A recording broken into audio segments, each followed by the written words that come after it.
ముందుగా రాంభూపాల్ గారు చెప్పండి, ఈ యోగా డే పేరుతో కిందసారి ఒక 300 కోట్లు ఎంతో 250 కోట్లు ఎంతో ఖర్చు పెట్టారన్నారు. మరి ఈసారి ఇప్పుడు 10 కోట్లే అంటున్నారు, కానీ ఇంకా 10 కోట్లు అవుతాయా? ఇంకా అసలు ఈ ఎవరికి వాళ్ళు చేసుకోవాల్సిన యోగా డేని ఎందుకు ఇంత హడావుడిగా ఆడంబరంగా కోట్లు ఖర్చు పెట్టాల్సిన అవసరం ఉంది? మరోవైపు ఆరోగ్యశ్రీ అమలు చేయకుండా ఇంకోవైపు అసలు ఆసుపత్రులకి వెళ్ళొద్దని చెప్తూ ఇంకోవైపు ఏమో ప్రైవేట్ ఆసుపత్రులకి ఆయనే ప్రారంభోత్సవం చేయటం, దీన్ని ఎట్లా చూస్తారు మీరు? ముందుగా నమస్కారం వీక్షకులకు. ఒకటి, ఈరోజు యోగా డే అనేది మీరు అన్నట్టుగా గతంలో ప్రధానమంత్రి గారే మన రాష్ట్రంలోకి వచ్చి విశాఖపట్నంలో చాలా భారీ ఈవెంట్ గా అది నిర్వహించినారు. అప్పుడు సుమారు 300 కోట్లకు పైగా ఖర్చు పెట్టి ఉన్న ఆంధ్రప్రదేశ్ కి అదనపు హక్కుగా దాన్ని పెంచినారు. ఇప్పుడు అమౌంట్ లో తేడాలు 10 కోట్ల 15 కోట్ల రేపు ఖర్చు అయిన తర్వాత తెలుస్తుంది. కానీ మళ్ళా తిరిగి భారీ స్థాయిలో కాకపోయినా ఈ రోజు ఒక రకంగా ప్రతి మంగళవారం అప్పు చేస్తే తప్ప ప్రభుత్వ కార్యకలాపాలకు నిర్వహణకు డబ్బులు లేని స్థితిలో ఇంత పెద్ద ఎత్తున ఖర్చు పెట్టి వ్యక్తిగతంగా నడుపుకోవాల్సినటువంటి యోగా డేను వీధుల్లో నడుపుకోవాల్సిన అవసరం ఏమొచ్చింది? ఒకవేళ యోగా డే ఆరోగ్యం కోసమే అయితే ప్రభుత్వం దాన్ని ప్రచారం చేసి ప్రజలు వ్యక్తిగతంగా ఎవరి ఇష్టానుసారం వాళ్ళ పద్ధతుల్లో వాళ్ళ శక్తి మేరకు వాళ్ళు నడుపుకోమని సందేశం ఇవ్వచ్చు. కానీ వీధుల్లోకి ఇంత ఖర్చు పెట్టాల్సిన అవసరం ఏమిటి? పోనీ మన దగ్గర అంత డబ్బులు నిలువ ఉండి రాష్ట్ర ప్రభుత్వం దగ్గర డబ్బులు ఎక్కువై దీన్ని నడపడం ద్వారా ప్రజల్లో మరింత అవేర్నెస్ తీసుకొస్తా ఉంటా అదే చెప్పాలి. ఒకవైపు ఏమో అప్పులు చేస్తారు, 3.5 లక్షల కోట్లకు దాదాపు లెక్క నిన్ననే ప్రభుత్వమే ప్రకటించింది. దాని ప్రకారం దాదాపు 3.5 లక్షల కోట్ల రూపాయలు ఈ 2 సంవత్సరాల్లో అప్పులైనాయి. ఒకవైపు అప్పులేమో కొండలాగా పెరిగిపోతున్నాయి, ఖర్చులు చూస్తే శక్తికి మించిన ఖర్చులు, అవసరం లేని ఖర్చులు, తిరిగి ఉత్పత్తి ఫలితాలు రాని ఖర్చుల్లో ఖర్చులు పెడుతున్నారు. కాబట్టి ప్రభుత్వానికి ప్రయారిటీ లేదు. రెండోది, ప్రచార ఆర్భాటం కోసం కష్టపడుతున్నారు. ఏదోటి చేయాలని కనుక ప్రజల్లో ఏదోటి చేస్తున్నట్టుగా కనిపించాలి. కాబట్టి 1 కోటి మందిని రోడ్ల మీదకి తీసుకురావడం అంటే చిన్న విషయం కాదు. మరి అంత పెద్ద ఎత్తున తీసుకొచ్చి ఏం సాధించదలుచుకున్నాం? ఒక రోజు ఈవెంట్ కోసం ఇన్ని కోట్లు ఎందుకు ఖర్చు పెడుతున్నారో తెలియదు. మూడోది, మీరు చెప్పినట్టుగా ఈ ప్రభుత్వం ఏదైతే ప్రభుత్వ ఆసుపత్రులను బలపరుస్తానని చెప్పి ప్రభుత్వ వైద్యాన్ని మరింత బలోపేతం చేస్తానని చెప్పి ఎన్నికల ముందు హామీ ఇచ్చి వచ్చింది. కానీ మెడికల్ కాలేజీల పరిస్థితి మనం చూస్తాం. పీపీపీ మోడల్ ఏమైపోయిందో ఇప్పటికే ఒక హాస్పిటల్ పూర్తి కాలేదు. లో ఉన్న మెడికల్ కాలేజీలు భర్తీ అయింది. కనీసం దాంట్లో ఉన్న హాస్పిటల్ పూర్తి అయితే కూడా ఈరోజు ప్రజలకు వైద్యం అందుబాటులోకి వచ్చిండేది. ఆ వైద్యాన్ని అందుబాటులో లేకుండా చేసిన 2 సంవత్సరాలు అయితే ఇప్పటి వరకు దిక్కులేదు. ఇప్పుడు తిరిగి ప్రైవేట్ హాస్పిటల్ ప్రారంభోత్సవానికి ముఖ్యమంత్రి గారే నేరుగా పాల్గొన్నారు. సరిగ్గా ఆ సందర్భంలో మన ఆరోగ్యం సంపదతో సమానం అని చెప్పి చెప్తున్నారు. ఎవరైనా మన కాలం కూడా చెప్తాం, ఆరోగ్యం బాగుంటే దాని సంపద కంటే మించింది ఆరోగ్యమే. కానీ ఈ రోజు ఆ సంపద కంటే మించిన ఆరోగ్యం ఎందుకని తీవ్ర అనారోగ్యం పాలైంది. లేటెస్ట్ గా నేషనల్ కుటుంబ సర్వే, జాతీయ ప్రభుత్వం ప్రకటించిన కుటుంబ సర్వే ప్రకారం చూస్తే అత్యధిక మంది రక్తహీనతతో బాధపడుతున్నటువంటి మహిళలు ఉన్న రాష్ట్రాల్లో మన రాష్ట్రం 4వ ప్లేస్ 3వ ప్లేస్ మధ్యలో ఉంది. ఒకవైపు మరి తల్లులకు ఆరోగ్యం లేదు, రక్తహీనత జబ్బుతో బాధపడుతున్నారు. పిల్లల శిశు మరణాల రేటు గతంతో పోలిస్తే తగ్గిందని ఆ లెక్క చెప్తుందా? కానీ మొత్తం పర్సెంటేజ్ రాష్ట్రంలో చిన్న రాష్ట్రాలతో దేశంలో చిన్న రాష్ట్రాలతో పోలిస్తే మన రాష్ట్రం చాలా గణనీయమైన సంఖ్యలో ఉన్నాయి. వాటిని మెరుగు చేయాలంటే ప్రభుత్వ ఆసుపత్రి బలోపేతం చేయాలి.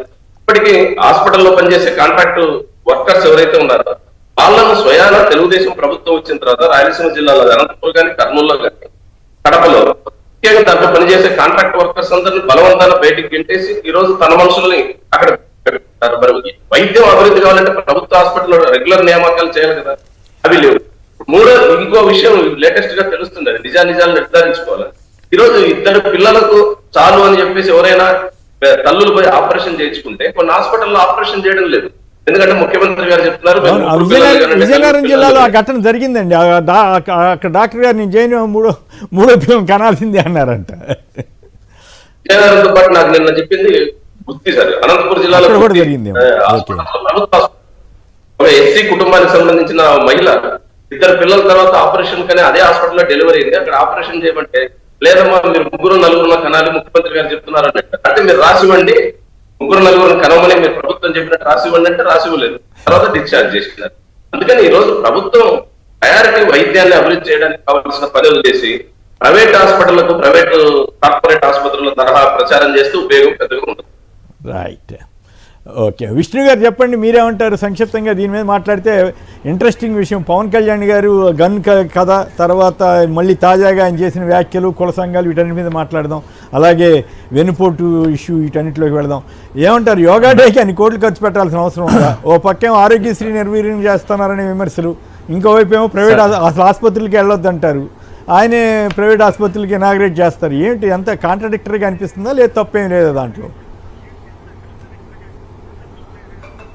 సార్ అంటే ఈ ఆరోగ్య యోగాకు సంబంధించి జగన్మోహన్ రెడ్డి గారు ఒకసారి క్రిటిసైజ్ చేశారు. ఈ యోగా డే మీద కొంత 300 కోట్ల రూపాయలు దాంట్లో జరిగినటువంటి పరిణామాలు ఆయన అంతా కూడా చెప్తే దెబ్బకి 300 కోట్ల నుంచి 10 కోట్ల రూపాయలకు వచ్చేసింది. అది కూడా పరిమితం అయిపోయింది అనమాట. దీంతో పాటు యోగాకు సంబంధించినటువంటిది ఆయన చెప్తూ నిన్న ఒక ప్రైవేట్ హాస్పిటల్, కార్పొరేట్ హాస్పిటల్కి నిన్న ప్రారంభోత్సవానికి వెళ్ళారు. ఆయన వెళ్తే ముఖ్యమంత్రిగా వెళ్తే తప్పేం లేదు, కానీ ఆయన అక్కడికి వెళ్ళిన తర్వాత మీకు ఎంతమంది డాక్టర్లు ఉన్నారు, వాళ్ళు ఎంతున్నారు మాట్లాడుతున్నారు. అసలు ప్రభుత్వ హాస్పిటల్స్లో డాక్టర్లు లేనటువంటి పరిస్థితి, మందులు లేనటువంటి పరిస్థితి, వెంటిలేటర్లు లేనటువంటి పరిస్థితి, ఆ స్ట్రక్చర్ లేనటువంటి పరిస్థితి. విజయవాడ హాస్పిటల్లో అయితే ఒక రూమ్లో ఉన్నటువంటి ఒక తీసేసినటువంటి కాలుని కుక్క పీకెళ్ళినటువంటి పరిస్థితి. అలాగే కాకినాడలో కానీ, అనంతపురంలో కానీ, విశాఖపట్నంలో కానీ కరెంటు లేక గంటల పాటు కరెంటు లేకుండా ఉన్నటువంటి వార్తలన్నీ కూడా ఈ మధ్య చూస్తున్నాం.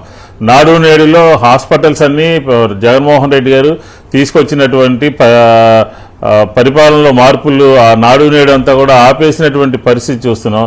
ప్రభుత్వ హాస్పిటల్స్ ఏ రకంగా తయారయ్యాయో మన కళ్ళ కట్టినట్టుగా రోజు అన్ని పత్రికల్లోనూ వస్తుంటే అసలు ఏ రకంగా పోయి కార్పొరేట్ హాస్పిటల్ని ప్రారంభించాలి అని చెప్పి ఆయన అనుకుంటున్నారు. ఆ వ్యవస్థని పూర్తిగా నిర్వీర్యం చేసి, పూర్తిగా గాలి వదిలేసి, గత ప్రభుత్వం చేసినటువంటి పరిపాలన రిఫార్మ్స్ అన్నిటినీ కూడా అంటే ఆరోగ్యశ్రీని తీసేసేయాలి అని చెప్పని భావించి ఇన్సూరెన్స్లోకి మార్చి ఏదో చెప్తున్నారు. ఈరోజు పేదవాళ్ళు కార్పొరేట్ హాస్పిటల్కి వెళ్తే దాన్ని పట్టించుకున్నటువంటి వాళ్ళు లేరు. ఆరోగ్యశ్రీలో మేము చేయలేమంటున్నారు, డబ్బులు కడితేనే ఆపరేషన్ చెయ్యండి అని చెప్పని అంటున్నారు. 108 రాక, సకాలంలో 108 రాక ప్రాణాలు కోల్పోయినటువంటి పరిస్థితిని మనం చూస్తా ఉన్నాం. ఒక దమనీయమైనటువంటి పరిస్థితిలో ఆరోగ్య వ్యవస్థ ఉంటే ఈయన పోయి యోగా అని చెప్పని కార్పొరేట్ హాస్పిటల్కి వెళ్ళి ప్రారంభించడం కానీ, వంటిల్లే ఆరోగ్య కేంద్రం, ఇలా ఏం మాట్లాడుతున్నారు అసలు? ప్రజల యొక్క వాస్తవ పరిస్థితిని, ప్రజల యొక్క ఇబ్బందుల్ని ప్రభుత్వము అటెండ్ చేసే విధంగా ఒక రాష్ట్రానికి సంబంధించిన పరిపాలన హెడ్ ముఖ్యమంత్రి గారు ఈ రకంగా ఉదాసీనంగా వ్యవహరించడం అనేది చాలా దుర్మార్గమైనటువంటి విషయం. ఇది ప్రజల సమస్యలు పట్టవు అధికారంలో ఉంటే అనే దానికి నిదర్శనే ఈ ఆరోగ్యం గురించి ఆయన మాట్లాడినటువంటి మాటలు అని చెప్పని కూడా మనం ఈ సందర్భంగా చెప్పచ్చు సార్. రైట్. ఇక పవన్ కళ్యాణ్ గారు వీడియో గన్ గురించి మాట్లాడారు. ఇప్పుడు ఏదో వైఎస్ రాజశేఖర గారి టైంలో అట్లా జరిగింది ఇట్లా జరిగిందని మరి ఆయన అసత్యాలు చెబుతున్నాడని చెప్పి పేరు నాని గారు చెప్పారు. దానికి తగ్గట్టుగానే వీడియో వచ్చింది. ఆయన అన్నగారి అమ్మాయికి సంబంధించినటువంటి ప్రేమ వివాహంలో ఆవిడ కంప్లైంట్ చేస్తే ఆయన గన్ తీసుకెళ్లి సరెండర్ చేశారనే సమాచారం ఇప్పుడు ఆయన నోటంటే ఉన్నాం. అయినప్పుడు కూడా పవన్ కళ్యాణ్ గారు ఇలా ఎందుకు మాట్లాడుతున్నారు?